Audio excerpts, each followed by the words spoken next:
Joe Gibbs Racing plans their appeal, while Parker Kligerman, unfortunately, loses his.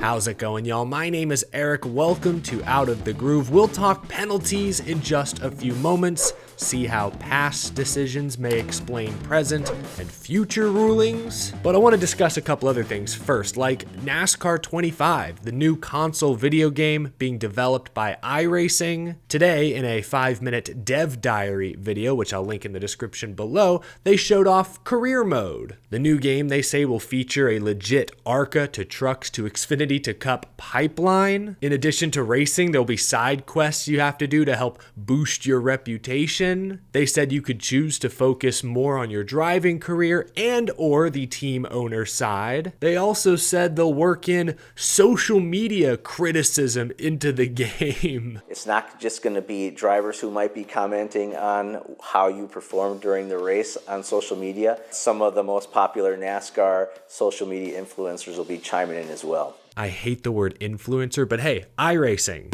If you want to use the groovy gauge in NASCAR 25, all you got to do is shoot me a message. This is the DLC content fans are begging for. Anyway, the game is still promoting a fall 2025 release. It's been a while since I last played a fun, thorough NASCAR career mode in a console game. As I've said, I think the NASCAR video games of the mid-2000s, NASCAR Thunder, even some of the later EA titles, the Eutechnyx titles in the early 2010s, those games I think helped expand my NASCAR fanaticism more than any other single piece of media. That's how I learned the drivers, race teams, paint schemes, tracks, the different styles of racing from a short track to a super speedway, for example. If you want to get the younger audience more engaged, a fun, functional, dense console game is the best way to do it, I believe. So very exciting to see what iRacing can produce this fall. One more thing before we talk penalties. If you're headed to Atlanta Motor Speedway this weekend, be sure to stop by and see my friends at the Peanut Patch trailer.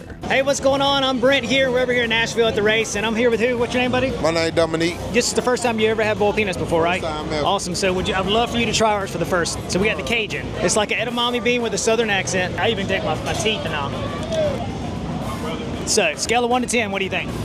Okay, that's cool. You like them? That's good. Would you try them again, eat them again? I would. Awesome, thank you so much. Awesome. And where are you from, buddy? Mississippi. You know all about boiled peanuts being from Oh Mississippi. yeah, for sure. It's Awesome. a delicacy there.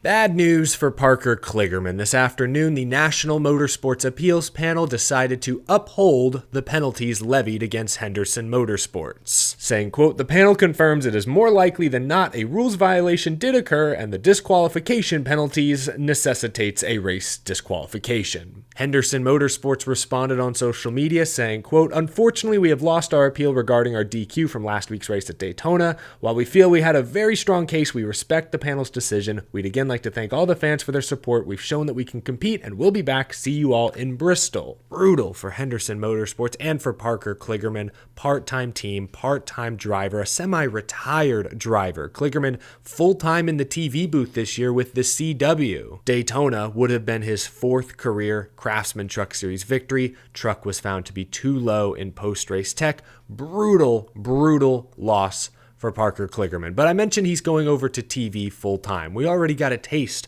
of Parker Kligerman in the Xfinity Series booth this past Saturday during the Xfinity Daytona race, and he sounded natural, as expected. The trio of Adam Alexander, Parker Kligerman, and Jamie McMurray just gelled. I didn't watch the full broadcast on TV, of course I was there in person, but the bit I did hear was phenomenal. They were natural, excited, energetic. They all have years of TV experience at this point, especially Adam Alexander. He was great. Jamie McMurray is a Daytona 500 winner, Brickyard 400 winner. He's got experience to lean on. And Parker Kligerman has won Truck Series races and is fresh out of the seat. Raced full-time in Xfinity just last season. Great insight, great energy, great chemistry. I hope Parker Kligerman can get some redemption on the track this year, but boy, I'm excited to hear him in the TV booth the rest of this Xfinity Series season. I'm a big Parker Kligerman fan on track and off track. That's why it stung to see him lose that Daytona win in heartbreaking fashion. While one team lost their appeal, another team is preparing their appeal. Joe Gibbs Racing yesterday was blasted with an L2 level penalty. Chase Briscoe's number 19 team was docked 100 driver and owner points, 10 playoff points, fined $100,000, and crew chief James Small has been suspended for 4 weeks. Why? NASCAR alleges they illegally modified the spoiler of their car at Daytona. If you missed my initial instant reaction yesterday, I'll put a link to it up here in the corner. Since I posted that video, Joe Gibbs Racing outlined their appeal argument, saying, quote, "The issue in question was caused in the assembly process when bolts used to attach the spoiler base to the deck lid caused the pre-drilled holes to wear due to supplied part interferences." Bozy Tatarovich has an incredible thread on X that I will link down in the description below. He's a mechanic, also a reporter, great at explaining the technical stuff that my tiny brain does not comprehend on its own. He explained that these modifications could theoretically change the position of the spoiler, which could improve on-track performance, reduce drag, increase speed. Chase Briscoe did win the Daytona 500 pole award in single car qualifying. But Bozy also mentioned that in the past, NASCAR has allowed teams to sand this area of the car, so there's a chance this issue could be chalked up to natural wear and tear. That seems to be what Joe Gibbs Racing is honing in on in their statement. Will the independent appeals panel feel the same way? That remains to be seen. It's very hard for us to predict what the appeals panel is going to decide. No appeal date has been set as of this afternoon. Could be next week, could be the week after. They're not really in a rush. We're 1 week into the season. But the appeal will be heard sooner rather than later. The best we can do, I think, is look back at recent L2, L3 modification penalties and look back and see what teams were successful in their appeal and what teams were unsuccessful. Let's look back at the past to try and make an educated guess how the appeals panel will decide in the future. Think of this as a fun next-gen penalty review of the past 3 years.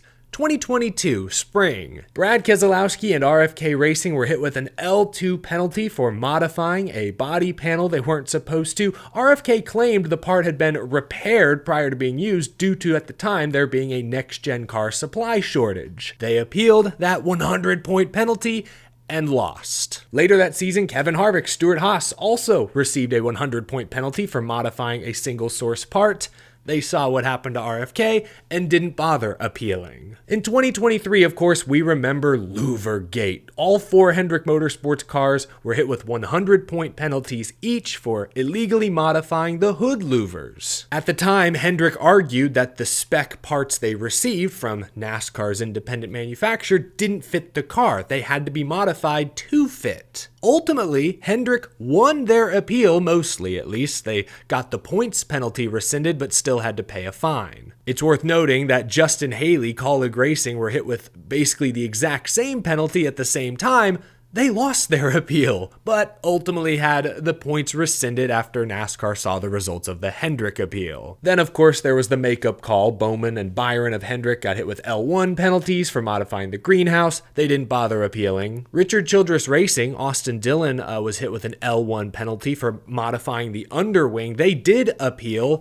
They lost. Unfortunately, 2 of the biggest next-gen car penalties both belong to Chase Briscoe. In 2023, Briscoe's Stewart-Haas team was hit with an L3 penalty. 120 points, 25 playoff points, a $250,000 fine. Goodness gracious. They counterfeited the NACA ducts, did not appeal. The L3 penalty stuck. A few more real quick. 2 years ago, Eric Jones hit with an L1 penalty for modifying the greenhouse. They did not appeal. Neither did Stewart-Haas when both Gregson and Preece were hit with L1 penalties. Didn't appeal then either. Denny Hamlin, of course, in 2024 was hit with an L2 penalty for an engine seal violation.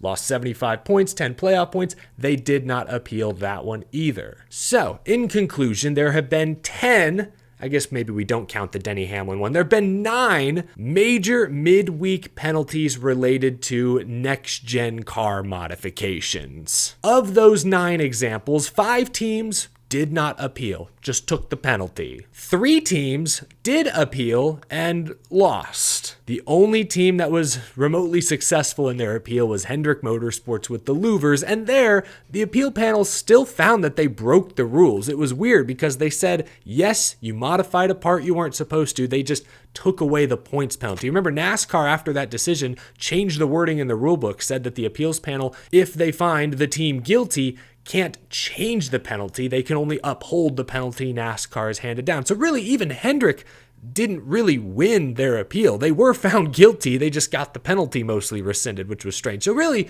nobody has truly been successful appealing a next-gen part modification penalty. So good luck, Chase Briscoe. Good luck, Joe Gibbs Racing. Hey, I'm pulling for you. I mean, I know these illegal modifications may have helped you win the Daytona 500 pole, but the Daytona 500 pole, like I said yesterday, is a glorified photo op. It doesn't really mean much in the grand scheme of things. We saw how the race ended. It was about survival, and your rear spoiler being perhaps slightly askew, that's not going to determine if you get caught up in the big one or not. I hate to see this team in such a huge hole 1 week into the season. We talked about it yesterday. Briscoe right now has negative 67 points. Negative 67. Check it. When Brad Keselowski got that 100-point penalty, he missed the playoffs that year. When Austin Dillon was hit with a 60-point penalty, he missed the playoffs. When Briscoe got that 120-point death sentence, missed the postseason. Obviously, a win erases most of these concerns. It would still put you at a disadvantage in the postseason because of the 10 playoff point deduction, but at least you'd be in. A win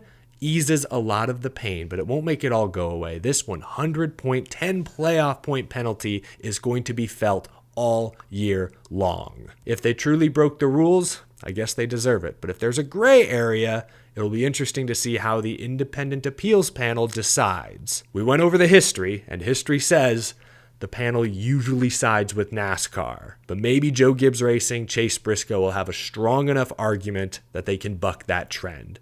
Leave a comment down below. What do you think? No one has actually seen the number 19 spoiler since it was taken back to the R&D center, so it's hard to say without seeing the actual evidence. But based on what we know, do you think Joe Gibbs Racing has a legit shot at getting this penalty overturned, or will their effort prove to be fruitless in the end? Let me know what your guess is down in the comment section below.